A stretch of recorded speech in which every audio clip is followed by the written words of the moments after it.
Those who are visiting with us, welcome. In conjunction with our Economic and Workforce Development Committee's work, we're bringing a speaker here from Rockland, from the Marine Trades Association.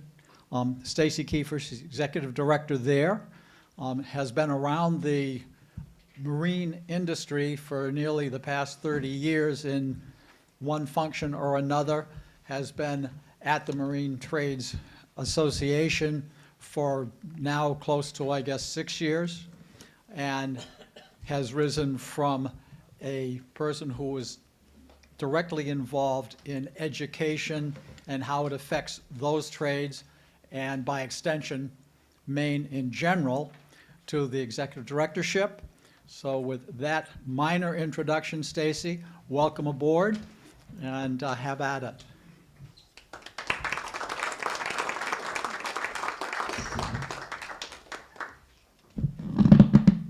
Great. It's much shorter. Can everybody hear me okay? Yeah. Great, thank you. First, I'd like to say thank you for the invite to speak to all of you. Thank you for being Rotarians and serving our community. Appreciate that. So, as Chip said, coming up on my 3-decade mark on the marine industry, and I am currently the executive director of the Maine Marine Trades Association.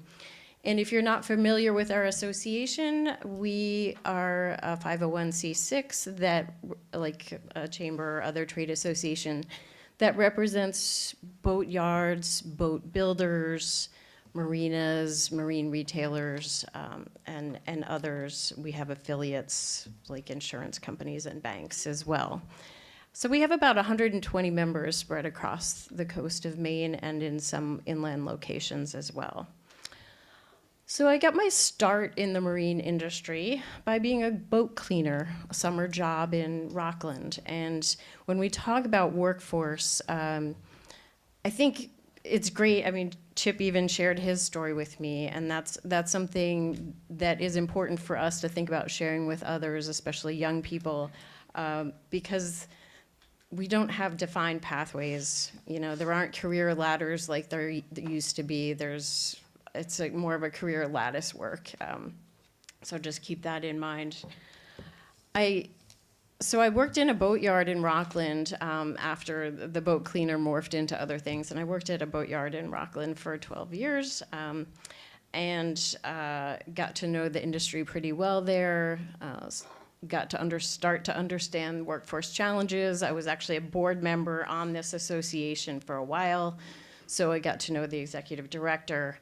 And then at one point, Maine had a $15 million workforce and economic development grant called a Wired Grant. And this was back around 2007 or 8.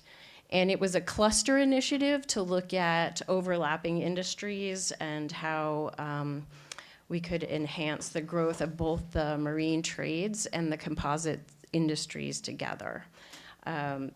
So I worked pretty closely. I put in for a job through that grant to be the education liaison for this association.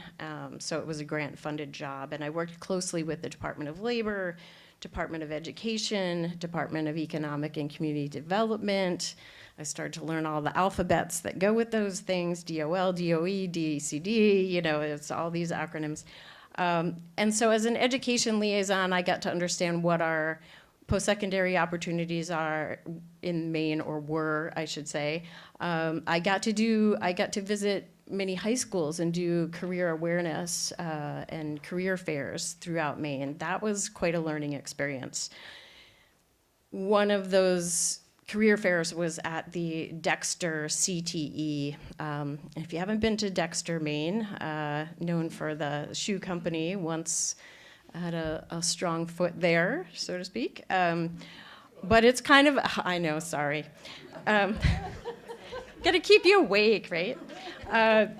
But you know, there's not a lot going on in Dexter these days. And I was talking to some of the trade students there, one was saying they were, studying to be an electrician, and another was studying to be a welder. And I said, well, did you ever think about working on boats? And that's how I phrased it. I didn't say boat building, I just said working on boats. And their first reaction was, I don't know how to swim. Okay, so that's pretty sad. Okay, I feel like that's a life skill that we should be teaching to young people, and safety skill, but also that there's a perception that to work on boats, to build boats, that you need to know how to swim. So I'll come back to some of those stories later, but just framing the sorts of things that I had done. And then over the course of multiple jobs, at one point, the director of this association had been director there and I'm the sole employee, by the way, for 20 years. And she said, I'm really retiring now. So that was 6 years ago. And so she said, I'm going to nominate you to be the new director. So here I am. So and I knew what I was getting into, right? I already knew the workforce issues in our industry, in the trades in general, and now it seems like across all industries in Maine, we're seeing it more and more, right? So we have always, as a member benefit for our association, done some wage and industry surveys, because people tend not to leave our industry in Maine, but they'll go to the next boatyard over, right? They're paying $1 more an hour, or they have better health benefits, so I'm gonna work over there. And so by participating and sharing in this aggregate data, our members could see, okay, we're underpaying on this particular job title, and this is why we're having a hard time retaining employees. So we do this survey every 2 years as a member benefit. And then thankfully, and ironically, it happened to be in 2020, just before the pandemic. I thought, I'm gonna ask another question. I'm gonna change this survey we've been doing for so long, because when I go speak to the legislature on different topics, I don't know really how many employees do we need. So I started asking the members in these surveys, if finding skilled workforce were not a challenge, which we all know it is, how many employees would you add? So I have now data from 2020, 2022, and 2024. And that was early 2020. They answered that in January before the whole world shut down. So, you don't need to really remember these numbers, but I'll just say, and this was a survey of about 100 of our firms that are truly in the marine trades, not affiliate members. And we get about 30% survey response. So, 30 companies each time. They're not going to be all the same companies. Some might be bigger, some might be smaller. But here's some rough numbers for you. 2020, they were looking to add 52 full-time employees. That went up to 120 in 2022. It doubled. And then in 2024, past winter, it came back down to 70, but it was still above that 2020 level. So we did see a little spike around the pandemic. There were a lot more boaters, increase in boating and boating activity. It trended the same for the number of part-time employees they would add if they could find them. But what's interesting to me are the averages went from, for full-time, average of 2 per company to 4 per company, and then this year was 2.5 per company. So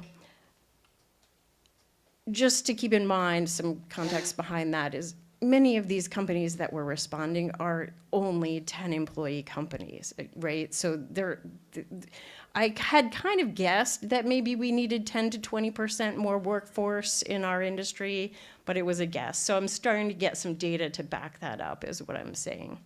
So I will continue to do so. So what I learned from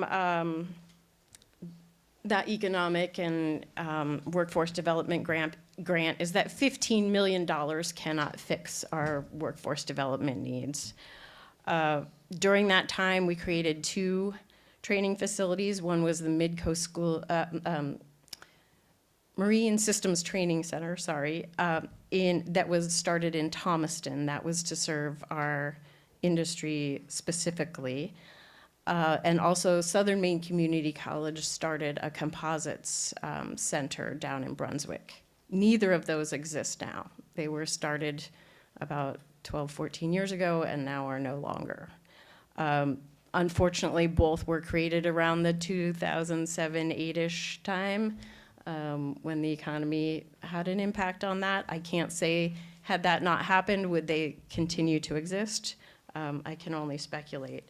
Fortunately, our industry does have the landing school, which is down in Arundel, and they offer different 2-year programs and short courses in composites, boat building, and marine systems. We've got some other programs, such as the apprentice shop down in Rockland. There's the wooden boat school for some short courses. SMCC, the community college in South Portland, now is offering a Yamaha certification.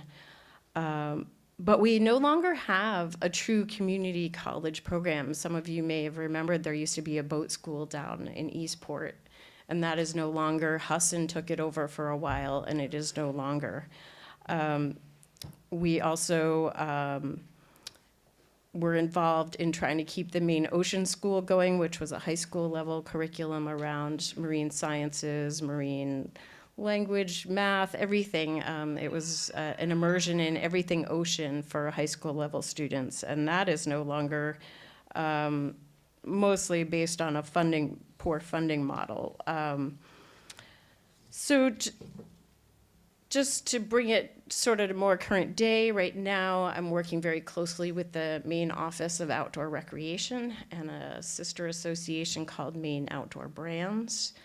And the federal government is now looking at the outdoor rec industry as its own economic sector. And so we have data on, even though I have to say the marine trades overlap both commercial boating business and recreational, but there's federal data now shows that the marine trades, recreational boating and fishing are really the heavy hitters, not only in Maine, but across the country as far as bringing in dollar value added to any state economy. So we actually surpass in dollars added to the Maine economy hunting and trapping, skiing, camping, hiking, equestrian, a whole bunch of huge industries combined. We're adding more dollars to the economy than all of those combined, okay? So we're sort of getting some recognition now on that horsepower that we have. We're a little less seasonal than we used to be as far as our employment opportunities. So looking forward, greatly appreciate that Rotary is looking into workforce and economic development issues for us, but feel like I'm going to insert some of my own opinion here is that, you know, this is sort of a buckshot, birdshot approach. We have systemic issues that many of you are very aware of. So systemic issues and challenges have to be treated systemically, right? There's no one silver bullet for all of it. We've got challenges at home, we've got challenges at school, we've got challenges in perceptions and challenges in our communities. So we're about to have a huge drain in our workforce. A lot are getting ready to retire out. They're gonna leave faster than the pipeline is gonna be able to fill them. Many of those workers have 20 to 30 years experience in their jobs. The Bureau of Labor Statistics says right now in 2024, employee tenure for men is about 4.2 years at any job, and women 3.6 at any job. So generally it's trending down, but it's been usually for the past few decades, my understanding is it's been around 5 years. People stay at a job for 5 years. Whether they stay in the same career is a different question, but these are things we need to think about as people, young people are living in a 10-second world now. They're in a video for 10 seconds. They don't like it. They go to the next one. They like it. They'll watch it for 10 more seconds, right? We've got people with, we're creating attention deficit really in that way. So some things, so they're going to get bored at jobs easily is what I'm warning people about. So a few things that I talked to Joan and Mike Ames about when they interviewed me for your report on workforce issues. It's great. The state has this Maine career exploration program now. And I feel like exposure is huge, early and often, right? So I put out on my social media channels, I said, okay, friends from elementary school, what do you remember about your job shadow way back in 5th and 6th grade? I remember going to an elementary school with an art teacher, and she was teaching younger kids than me different art. And it was surprising how many of them remembered exactly what they did on their job shadow day and the name of the person that they shadowed, okay? But if you ask me what was a lesson plan in 5th or 6th grade, I don't remember that. You know, I maybe remember what gym class was like or some dramatic day at school, but that experience is what I remembered, okay? And some remembered, yeah, I didn't like my job shadow, and others did. And my best friend said, yeah, it was sort of ridiculous that somehow I ended up at the local restaurant cleaning fiddleheads for a couple hours. And then I go home and my family owns a restaurant, and then I worked that night in a restaurant, right? We weren't doing her any service by not exposing her to something new. But I realized maybe I picked that art teacher because my father was an artist, and I gravitated toward something I felt comfortable around. But is that doing me service, or is it really exposing me to something different that I hadn't even thought about that's gonna make a difference for me? So has anyone in this room ever job shadowed or remembered job shadowing when they, yeah, okay, at least one, that's good. So I think that sort of exposure is important to know what's out there. How many businesses have you driven by in the community and you have no idea what it looks like in that building? How many people work there, what their break room looks like, what are their hours, do they have multiple shifts? It was great, Chip, you mentioned getting a tour of Back Cove. I mean, there's a lot going on in that building down in Rockland that you wouldn't know until you went in there. So one of the best things that I did back as the education liaison under that workforce development grant that I would, recommend and champion to do again was a project called Building Bridges. And that was for educating educators, taking them, they were actually getting continuing education credits for that. And it was set up, there was structure to it. They had a meeting after school, they'd go to a local business, they'd hear from either the owner, CEO, or somebody, manager, get a tour, find out what the skills they needed, what are their products, what is their technology, what their past and future look like. And the teachers were amazed by some of the stuff going on in their own communities. Again, had never been behind those doors. Didn't know what the company culture was like, didn't know how much the people were getting paid. We even got some of the teachers in for a tour of BIW down in Bath. That was really cool if you ever get a chance to go on a tour of BIW, because otherwise you just see it as some buildings from the bridge, you know? Another thing we got to do even better than that, a step up from that, was taking those kids from Dexter. I was able to fund a field trip for them from the trade school in Dexter to go to MDI. And we went to a large boat builder, a medium boat builder, and then a smaller boat yard, service yard. And my favorite part of all those years of that work was bringing those, they were from a carpentry trades and a few were from the welding trades, bringing them into the wood shop at what was then Morris Yachts. And those kids just went, wow. They couldn't believe the tools, the exotic woods. Like, I literally thought they were going to go start picking up tools and, I'm like, you can't touch these tools. But they didn't know what was out there. And immediately you could see that excitement of them imagining working in that facility. Even the teachers, I think, were thinking, I should quit my job and come work here, right? So what you don't know can hurt you, and that's one of the things. How do we increase that exposure to know what opportunities are? And one of the ideas that I shared with Joan and Mike was, because I'm the only employee here at MMTA, it's hard for me to get a lot of new initiatives and things going, just keeping up with what we normally do and keeping up with legislation. But I was thinking, could we help in some way at summer camps? Like, one of the big challenges we hear about too is housing and childcare. Well, childcare is huge, and summer camps, if we could help sponsor kids to go to a summer camp, so it's more affordable, and if you were sending your kids to camp, wouldn't you want them to learn something if they could? So instead of a boot camp, you had a summer boat camp for the kids. Maybe they'd get around to some local businesses, get out on a boat, learn some skills.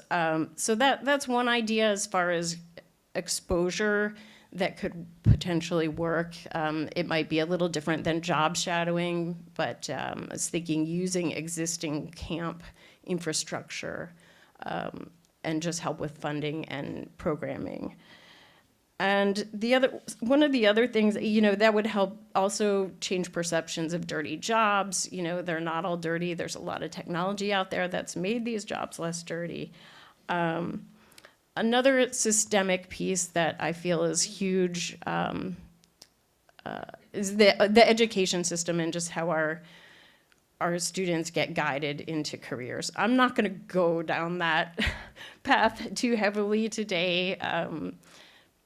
You all understand what it's like. They get pushed to 4-year schools or degrees, and I think there's some changes happening now because the cost of post-secondary is so high. But example for me, I did one of those tests in high school, that said, do you want to climb a mountain, bake a cake, or read a book, right? And everything on my test, my guidance counselor met with me and said, wow, fascinating.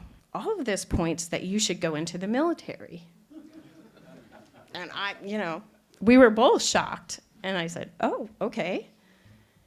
And did she stop and say, do you know anything about the military? Here's some information, or I can put you in contact with some people, or, things like Coast Guard maybe, or Merchant Marine, maybe not quite so military. She didn't even do that. She didn't bat an eyelash. I was in a high school in Vermont, and she said, okay, well, let's look at some colleges. Have you ever heard of this college called Bates? And that's as far as it went, right? So my test is saying I would excel and be happy perhaps in the military, and it wasn't even discussed, right? So that's maybe one of my only regrets in my life, is that I never even asked questions or looked into that. Anyway, here I am. So the other thing is, can we serve our students better by looking at their aptitudes, okay? And it's not just what they learn and know, it's where they excel. What are they quick at? What is second nature to them? Like I said, we're gonna have a lot of attention deficit people in this world, living in that 10-second world.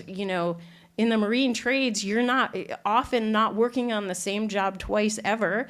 But if you're someone who excels with predictable and knowing what needs to happen and come in the next day and you know exactly what you're going to be doing and for how long, you might want to work in a company maybe like Back Cove. It's more of a production assembly line builder, right?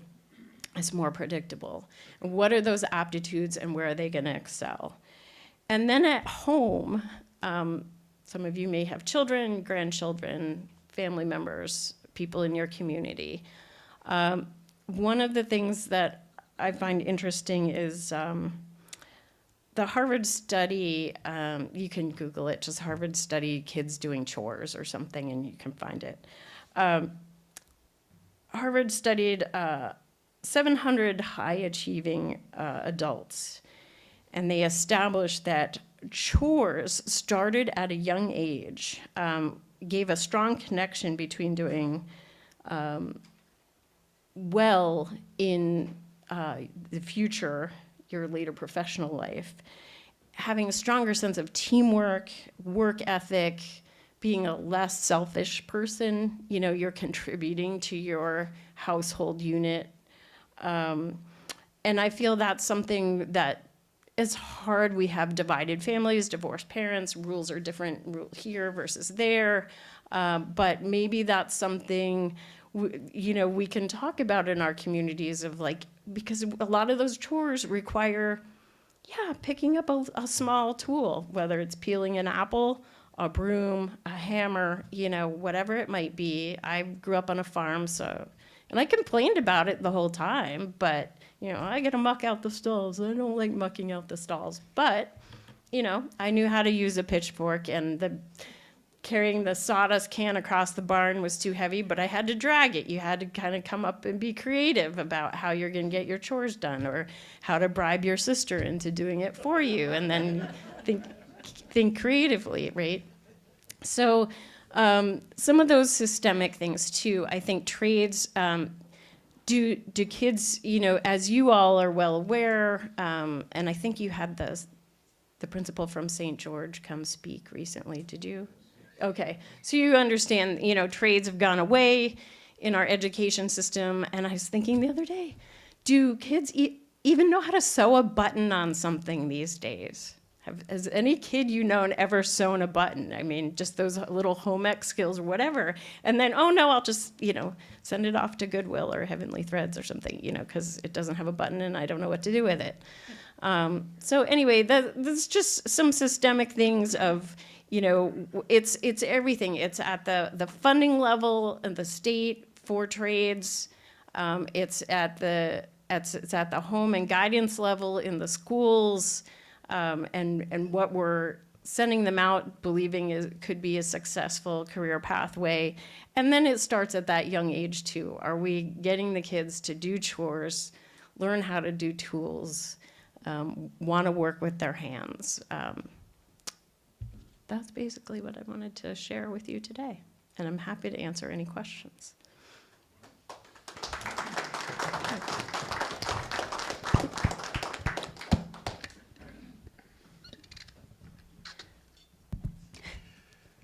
As you were talking, it occurred to me, I'm a former dean and professor and all that kind of stuff, and it occurred to me that do the teachers and the guidance counselors have any concept of what they're advising?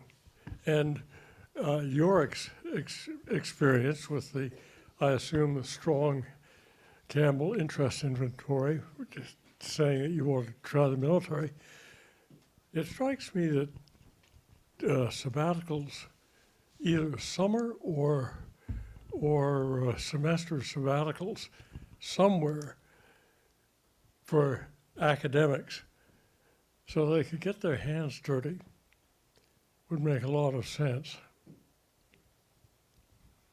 I like that idea.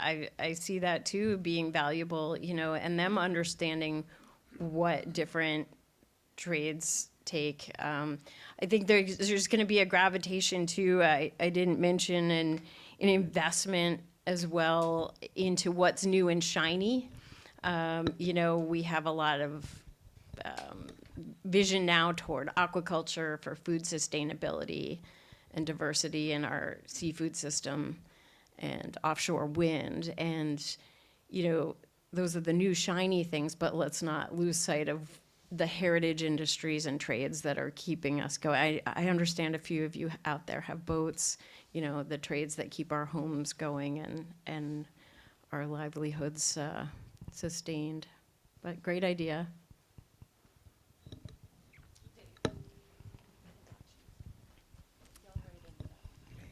Hi.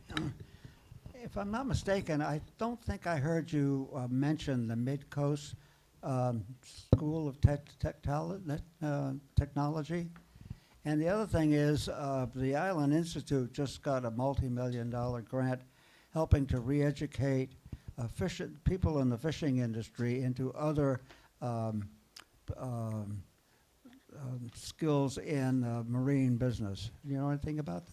Yeah, thank you for mentioning that. Yeah, I skipped over the secondary programs. We are fortunate to have two programs at the CTE level in Maine. One is down at the Portland CTE, and then we have a program at the Rockland CTE. Those are important. Those students are heavily recruited by our members, and yeah, they're the ones they already get it, you know. And what's really cool is I get to give out some awards at the Mid-Coast School of Technology. And when you see those students, they don't do just one program, they do multiple programs. They get excited about the various programs. And Island Institute, I'm glad you also mentioned the fishing industry. Just again, my own personal opinion, I worry about the long-term health of our fisheries. What's that going to look like if we do have to shift more to the recreational side of our industry versus commercial fishing? What do we do with those vessels? You know, how do we reemploy fishermen? One interesting thing, I had a mother from Kennebunk, of all places, call me one day, and she said, you know, I'm worried about my son. He wants to fish, but I want him to have some skills to fall back on. Are there any schools that he could go to after he's about to graduate high school? And I said, okay, the landing school is in Arundel. She lives in Kennebunk. And I said, have you ever heard of the landing school? Well, yeah, I live right here in Kennebunk. I said, have you ever gone there? She thought it was like a 4-year program or something. I said, he could learn marine systems skills right there. End up being able to do a lot of the diagnostics on his own electronics and engine, and have those skills to be a more efficient fisherman and better line on his budget. And then he can fall back on them later if he needs to, if the fishing isn't so great. So it's amazing what you don't know. Like I said, you don't know what's going on in your own town sometimes. Any other questions?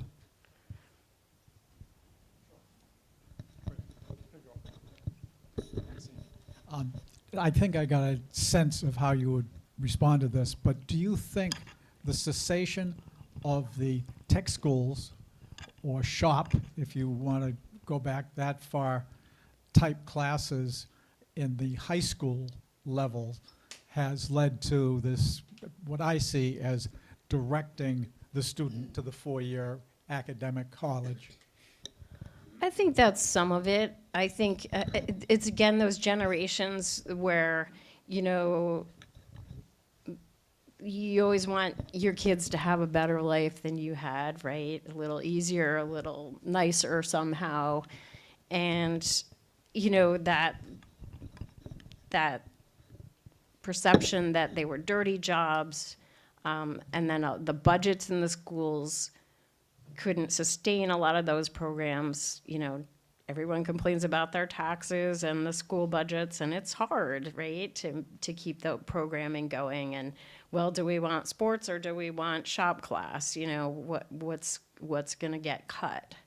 And so yeah, I think, yeah, there's definitely some correlation between the loss of those sorts of mainstream school programs where you just have to then get shipped off to a tech school if you want to go learn some skills. And some of the tech schools are hard to get to. Those students that live down peninsulas in Maine, it's a long haul to get to them. So we actually just put in for a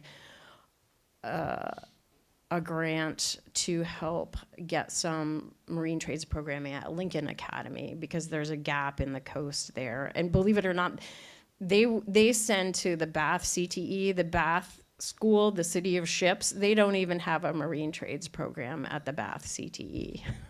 So, yeah, it's kind of surprising.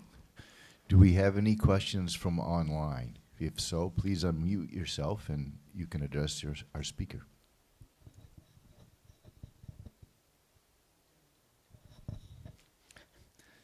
Thank you. They're all asleep.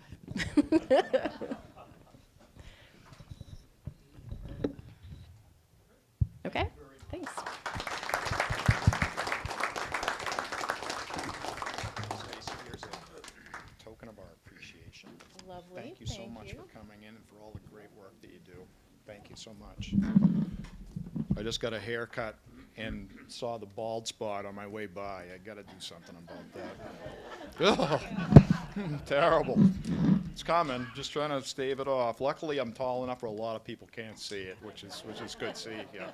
Just if I see me backing around, yeah.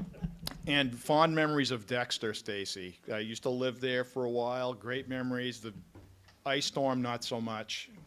The place was like a Stephen King novel. It was scary, but at any rate, it was very good. And I remember the test you're speaking